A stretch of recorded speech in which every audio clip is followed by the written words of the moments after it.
Hi, this is Dave Young again with Armored Training, bringing you some personal safety and awareness tips. Let's talk about surveying your environment. And let's take something very simple like sitting inside a store or at a food court area. One of the things we tell people all the time that like to be people watchers is not only do you need to be people watchers, but you need to be area watchers as well. You know, sometimes people try so hard to blend in they stick out. Look at your escape routes, for instance. When you're sitting at the food court, if something was to happen in front of you, what would be some of the two different areas you could safely exit that particular environment from? And then pick those escape routes based off your own physical limitations. Like, you know, if you were hurt or injured and one of your escape routes was scaling a fence or climbing up a ladder.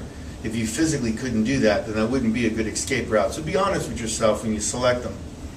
Also, fire alarms on the walls, and if you happen to see fire extinguishers. Fire extinguishers can also work as a personal weapon, but more importantly, they could put a fire out that could jeopardize your life. And if you don't know how to use those fire extinguishers, take a minute and go online and look at how some of these fire extinguishers work, how you're supposed to spray at the base of the fire. But don't be afraid to pull these fire alarms. You know, these fire alarms can draw a lot of attention, and when you do pull those fire alarms, be ready for that excessive amount of water that's going to come from the ceiling. It's going to affect your footing if you try to get out of someplace quickly. Besides putting out a fire, everybody kind of gets a little wet and it causes a little bit of panic on their own. And the last thing I want you to think about when you walk into an area and you survey your surroundings is possible weapons that you might need accessible to.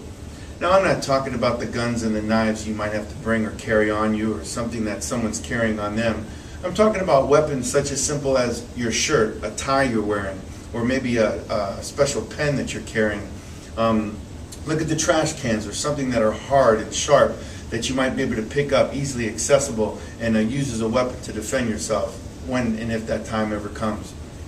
You know, I heard a story that I want to share with you about a gentleman who was trapped in a smoke-filled room. And there's a big difference between what you're physically capable of doing and what you know you should do. This person's trapped in a smoke room and people are yelling and screaming from the outside and there's too much fire in front of the building for people to get to him. And he watches the room fill up with smoke around him and he dies eventually from smoke inhalation when all he would have had to do was break the window that he was resting on. Make sure you carefully look at everything that's not only around you, but it's within your physical limitations to do.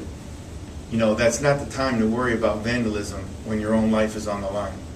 So listen, when you're inside these buildings and you're inside these stores, just take a minute and survey the area. I mean, something you see might be something that saves your life later.